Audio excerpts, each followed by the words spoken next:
नमस्कार साथियों, welcome back to my YouTube channel Rahul English classes. मेरे प्यारे साथियों, आज हम लोग रेनबो पार्ट 2 का पोइट्री सेक्शन से एक बहुत ही फेमस कविता है जो कमला दास के द्वारा लिखा गया है, माय ग्रैंड मदर्स हाउस, उसका हम लोग फुल एक्सप्लेनेशन करने वाले हैं। तो ठीक है मेरे प्यारे साथियों, हम लोग कविता का एक्सप्लेनेशन करेंगे, लेकिन उसके पहले हम लोग ऑथर के बारे में जानकारी प्राप्त कर लेते हैं, क्योंकि आपके एग्जामिनेशन में ऑथर से भी बहुत सारे सवाल पूछे जाते हैं। तो इनके जो ऑथर हैं माय ग्रैंड मदर्स हाउस के, वो हैं कमला दास। और कमला दास एक इंडियन पोएटेस हैं, मतलब कवित्री हैं, जो कि 65 साल की उम्र में मुस्लिम धर्म को अपनाया और अपने नाम के लास्ट में सुरैया लगाया। ठीक है, तो इनका जो जन्म है 31 मार्च 1934 को हुआ था और इनकी मृत्यु जो है 2009 में हुई थी। कहा जा रहा है कि poetess and short story writer, कवि के साथ साथ वो क्या थे, छोटे छोटे जो कहानियाँ हैं शॉर्ट स्टोरी राइटर के रूप में वो जाने जाते थे।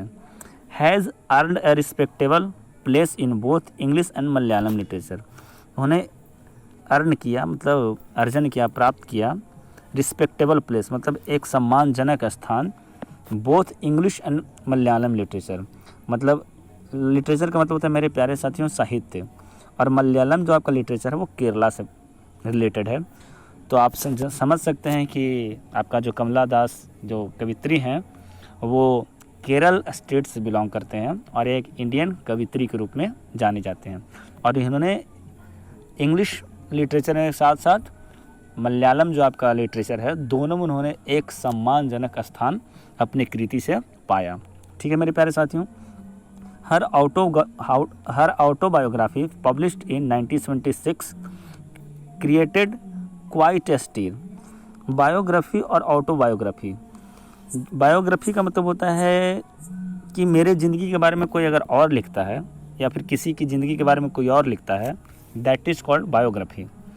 एंड अपनी ज़िंदगी के बारे में मैं खुद लिखूं, चाहे कोई भी व्यक्ति अपनी ज़िंदगी के बारे में खुद लिखता है, दैट इज़ कॉल्ड ऑटोबायोग्राफी। तो इन्होंने अपना ऑटोबायोग्राफी जो है 1976 में पब्लिश किया, जो कि बिल्कुल स्टीर का मतलब होता है हलचल पैदा करना, जो कि मतलब पूरा का पूरा इंडिया में वो क्या करता है, हलचल पैदा कर दिया था, मतलब रातों रात एक सेंसेशन बन चुकी थी। उन्होंने अपने ऑटोबायोग्राफी में ऐसे ऐसे चीज़ को मेंशन किए जिसके बावजूद वो क्या हो गए थे, पूरे रातों रात वो क्या करते चर्चा में आ गए थे, चर्चा का विषय बन गया था। ठीक है मेरे प्यारे साथियों, कहा जा रहा है कि she was short listed for the Nobel prize for literature.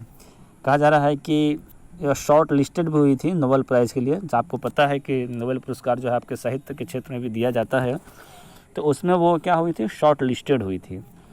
इनके जो कुछ इंपॉर्टेंट वर्क्स हैं, her important volume of verse English include summer in Kolkata. कह रहा है कि इनके कुछ जो इम्पोर्टेंट वर्क्स हैं इंग्लिश में, जो पहला आपका है समर इन कोलकाता 1973, सिरेंस 1964, द डेकेंट वो आपका 1967 है, the old play house and other poems वो 1973 है, द एंटामेटल पोएम्स 1985 है, वल्ली संत नोज हाउ टू सिंग 1996 है, एंड या अल्लाह आपका 2001 है। तो ये आपकी कुछ इनकी प्रमुख रचनाएं हैं। अगर सवाल इनसे ही बनता है तो जाहिर सी बात है कि आप इनको एक बार रिवीजन कर लें ताकि आपके एग्जामिनेशन में सवाल छूटे नहीं। Kamala Das poetry is primarily autobiography and theme is love of a lonely heart with never ending passion, lust, greed and hunger that never satiate.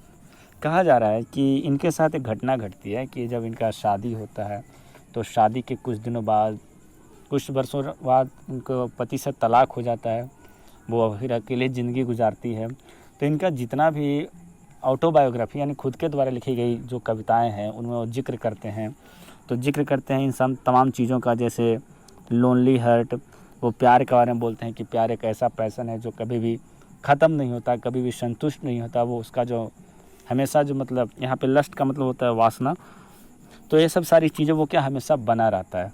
तो ये इनके कमला दास के बारे में कुछ बेसिक इन्फॉर्मेशन था जो आपको मैंने बता दिया, ताकि इनसे अगर कुछ सवाल बने तो छूटे नहीं। ठीक है मेरे प्यारे साथियों, अब हम लोग कविता का जो मुख्य भाग है उसके हम लोग क्या करते हैं, लाइन बाय लाइन एक्सप्लेन करते हैं। और आपको एक चीज़ बता दूं कि आपके एग्जामिनेशन में 8 नंबर एक्सप्लेन करने के लिए पूछा जाता है। आपको किसी भी कविता का 4 लाइन दे दे, 2 लाइन दे दे या फिर प्रोज सेक्शन से दे दे, तो इन चीज़ों का स्किप नहीं करना है बल्कि अच्छे से समझना है। तो पहला जो लाइन है आपका कि there is a house now far away, कह रहा है कि where once I received loved that moment died. यहाँ पे जो रिलेशन है एक दादी और ये तो खुद एक लड़की है या फिर बाद में महिला बनी, तो एक दादी और पोती का रिलेशन के बारे में मुख्य रूप से चर्चा है कि जब यह छोटी थी तो दादी माँ के घर में रहती थी, बाद में इनका शादी हुआ, फिर वो शादी करके चले गए, फिर पति से इनका तलाक हुआ, फिर वो अकेले रहने लगी। लेकिन एक जो दादी माँ की जो इनकी याद है या फिर मेमोरी है या जिस प्रकार से उनका संबंध था उसके बारे में इस कविता में वो जिक्र करते हैं। कहा जा रहा है कि there is a house now far away, एक जो घर है वो मुझसे बहुत दूर हो गया है। Where once received I loved, जहाँ आई रिसीव्ड लव, मतलब कविता का संबोधन वो एक घर से कर रही है कि एक ऐसा घर है जब क्या हो गया, बहुत दूर हो गया मुझसे, जहाँ मैं क्या करती थी, प्यार पाया करती थी। दैट वुमन डाइड, और जो प्यार करती थी वह जो औरत है, वह जो महिला है वो मर चुकी है। यानी मुख्य रूप से दादी के बारे में चर्चा करते हुए संबोधन कर रही है कि एक ऐसा घर था जहाँ मैं प्यार पाया करती थी और प्यार करने वाली जो महिला थी वो अब मर चुकी है। The house withdraw into silence, और जो घर है वो पूरा का पूरा, साइलेंस का मतलब खामोशी मानिए, पूरा का पूरा चुप्पी या ऐसा सुनसान टाइप का जो आप समझ सकते हैं कि घर जो है पूरा का पूरा खामोशी में तब्दील हो चुका है। जब मान लिया जाए घर में कोई रहेगा ही नहीं तो जाहिर सी बात है कि घर एकदम सुनसान सा लगेगा, मतलब वो कह सकते हैं कि पूरा वातावरण एकदम उसका शांत है। कहा जा रहा है कि a snake moved among books I was then too young to read. मेरे प्यारे साथियों, बहुत लोग यहाँ पे फंस जाते हैं। लिखा है कि snakes moved among books, among का मुख्य रूप से एक प्रपोजिशन है, इसका इस्तेमाल 2 से हमेशा अधिक के लिए किया जाता है। अगर 2 का रहेगा तो बिटवीन, और 2 से अधिक के लिए एमंग का प्रयोग करते हैं। तो लेखिका है जो वो पुरानी बातों को याद करते हुए यहाँ पे संबोधन कर रहे हैं कि यह स्नेक मूव्ड, यानी सांप घूमा करते थे किनके बीच में, एमंग बुक्स। जब उसके दादी जिंदा थी या फिर दादी के यहाँ घर में रहती, तो वो सारी चीज़ों को रिकॉल कर रही है, फिर से वो याद कर रही है।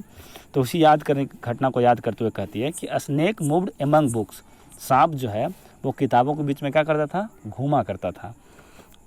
आई was then too young to read, और लेखिका जो इतनी छोटी थी कि वह क्या करती थी, पढ़ नहीं सकती थी। यहाँ पे टू लगा हुआ है, ये मतलब क्या होगा, ये निगेटिव सेंस में आ जाएगा, ठीक है। तो लेखिका इतनी छोटी थी कि वो पढ़ नहीं सकती थी, मतलब उनको इतना सेंस ऑफ ह्यूमर डेवलप नहीं हुआ था, इतना माइंड डेवलप नहीं हुआ था कि वो किसी बुक को पढ़ सकती थी। लेकिन वो एक चीज़ ज़रूर देखती थी कि जो सांप है वो इन किताबों के बीच में घूमा करता था। And my blood turned cold like the moon, और यह घटना देखने के बाद जाहिर सी बात है कि एक छोटी बच्ची के रूप में लेखिका थे, तो सांप किताबों के बीच में घूमना, ये सब चीज़ों देखने के बाद लेखिका का जो खून है वो एकदम डर के मारे वो एकदम बिल्कुल चंद्रमा की तरह ठंडा सा पड़ जाता था। ठीक है मेरे प्यारे साथियों, तो उम्मीद करते हैं कि शुरू का ये आप 5 लाइन समझे होंगे। ठीक है कि एक घर है जो मुझसे दूर हो चुका है, जहाँ मैं कभी प्यार पाया करती थी, और प्यार करने वाली जो महिला है वो मर चुकी है। घर पूरा का पूरा खामोशी में तब्दील हो गया है।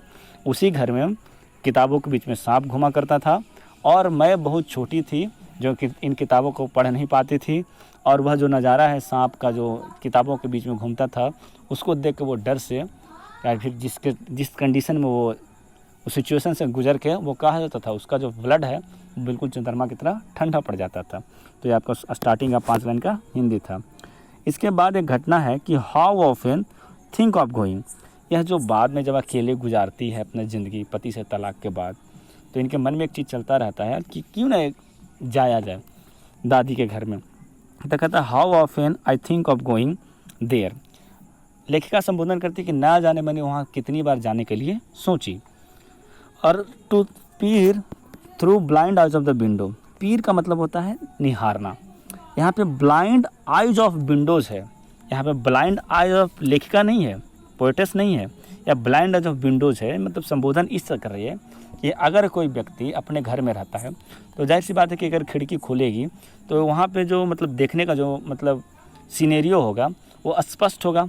और यहाँ पे खिड़की लगा हुआ है, खिड़की बंद है, घर में कोई रह नहीं रहा है, तो जाहिर सी बात है कि वो धुंधला होगा। तो वह कहती है कि न जाने मैंने वहाँ कितनी बार जाने के लिए सोचा, वह जो धुंधली खिड़की थी उससे वो क्या करती, देखती, और just listen to the frozen air, और वहाँ का जो बंद कमरा में जो हवा क्या हुआ है, फ्रोज किया हुआ है, मतलब फ्रीज किया हुआ है, जमा हुआ है। जैसे आप सोच सकते हैं कि अगर कोई आदमी किसी घर में रह रहा हो तो खिड़की खुलती है तो एक तरफ से हवा आती है, दूसरी तरफ से वो निकल जाती है। दैट मीन्स वो हवा फ्रीज नहीं है, वो क्या कर रहे हैं, मोशन में है।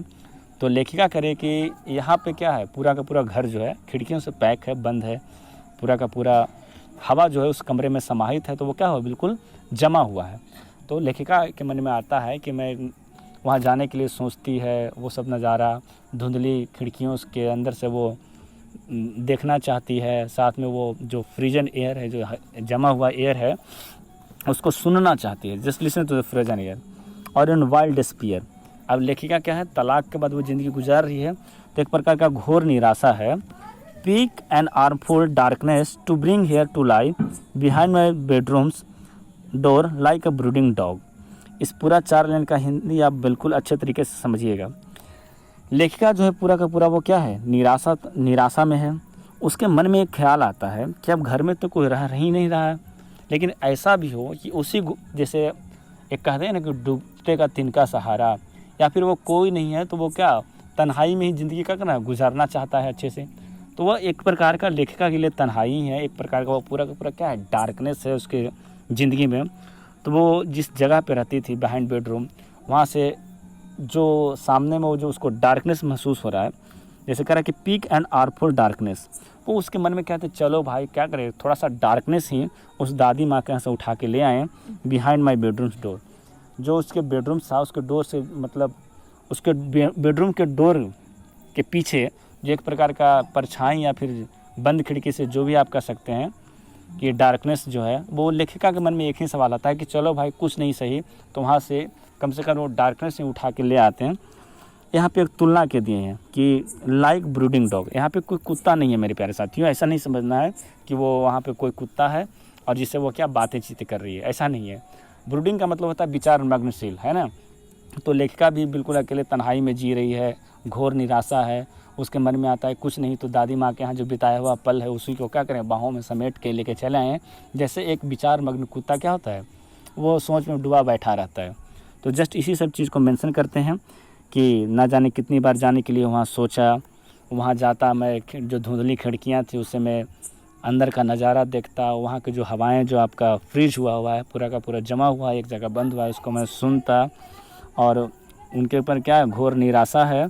और वही उसी घोर निराशा को, जो उसकी ज़िंदगी में घोर निराशा है, जो आपका एक प्रकार का कह सकते हैं कि डार्कनेस जो वहाँ पे बन रहा है घर में ना रहने के किसी के बावजूद, तो उसी को क्या करता, लेके आता और एक विचार मग्नशील कुत्ते की तरह वो उपमा देते हुए बात करते हैं। ठीक है, उसके बाद कहा जा रहा है कि यू कैन नॉट बिलीव। यहाँ पे लेखिका जो है वो किसी को संबोधन कर रहे हैं, इनडायरेक्ट रूप से वो अपने जिनसे वो उनका तलाक हुआ है यानी पति को वो क्या करते हैं, संबोधन कर रहे हैं कि यू कांट बिलीव डार्लिंग, ठीक है, कि हे मेरे प्रिय तुम विश्वास नहीं करोगे, can you, that I lived in A such house, मैं इसी घर में रहती थी। जो घर वो उसके लिए क्या अब दूर हो चुका है, तो वह कहती है कि यू कैन नॉट बिलीव, तुम विश्वास नहीं कर सकते मेरे प्रिय कि मैं इसी घर में क्या करती थी, रहती थी।